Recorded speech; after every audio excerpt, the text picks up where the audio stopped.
Latihlah. Jangan harapkan dunia lebih baik. Dunia tidak akan lebih friendly.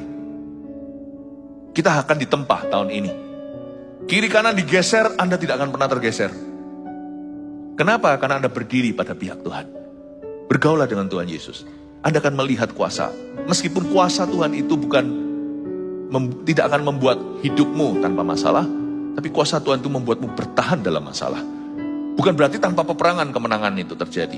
Kemenangan itu disediakan mungkin lewat perang dulu. Jangan cepat-cepat lemparkan handuk putih. Allah tidak menyerah atas hidupmu. Seperti Nuh, bergaulah dengan Tuhan, itu kunci kemenangan. Bergaul dengan Tuhan Yesus. You know, sometimes God may allow you to be lonely and even alone. Kadang-kadang dalam peperangan rohani yang kita alami dalam hidup kita masing-masing, beda-beda tentunya, Tuhan akan izinkan kita merasa kesepian. Meskipun kita sebenarnya gak pernah sendirian, dalam Tuhan itu kita gak pernah sendiri sih. Satu, Tuhan bersama kita, dan selalu akan ada 5 roti 2 ikan, selalu akan ada saudara seiman yang Tuhan taruh di sana yang pas dan cukup, gak berlebihan, dan gak kurang dalam hidupmu.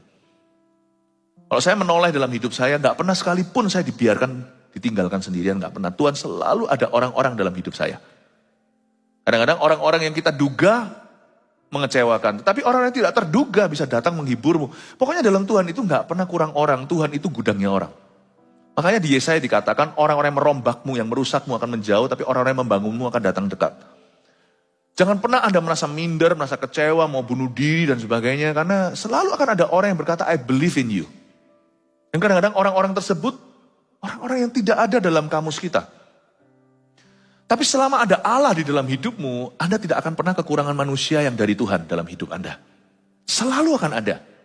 Makanya orang kalau give up itu, orang itu pengku. Orang yang menyerah, itu bukan karena mereka harus putus asa.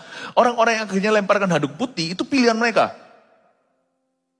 Saya dorong Anda untuk tahu bahwa orang yang bergaul dengan Allah tidak pernah dibiarkan sendirian. Tapi kadang-kadang diizinkan merasa kesepian. Semua perasaan loneliness itu sebenarnya bagus. Itu membuat kita semakin bergantung dengan Tuhan. Setiap kali saya dihinggapi dengan virus ini, rasa lonely, ruang doa akan menjadi pilihan saya. Jadi bagi saya nothing tulus, gak ada yang rugi. Ketika Anda merasa lonely, Anda tertekan, disitulah Anda akan merasa lebih butuh Tuhan. It's good sih. Bukan berarti saya bergantung dengan itu. Ada tipe orang Kristen yang harus mengalami masalah dulu, baru cari Tuhan, baru ke gereja, baru berdoa. Nah itu masalah. Itu masalah, itu gaya hidupnya salah. Gaya hidup kita harusnya sudah bergaul dengan Allah. Tapi masalah itu justru menjadi gizi penuh untuk membawa kita masuk ke dalam hadirat Allah. Jadi bergaul dengan Tuhan itu begitu. Bergaul dengan Tuhan.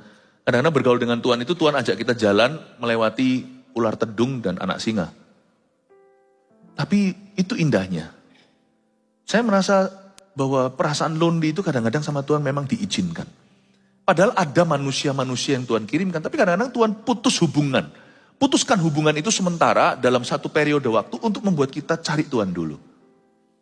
Itu luar biasa. Jadi jangan anti perasaan sepi. Jangan anti perasaan sendiri. Cuman jangan di-entertain. Jangan manjakan perasaanmu, lalu berkata aku sedih, duduk sendiri, ambil tali, mau bunuh diri, talinya putus, gak jadi mampus. Janganlah Anda manjakan. Perasaan lonely itu gizi penuh untuk cari hadirat Allah. Untuk bergaul dengan Tuhan. Amin Bapak Ibu Saudara.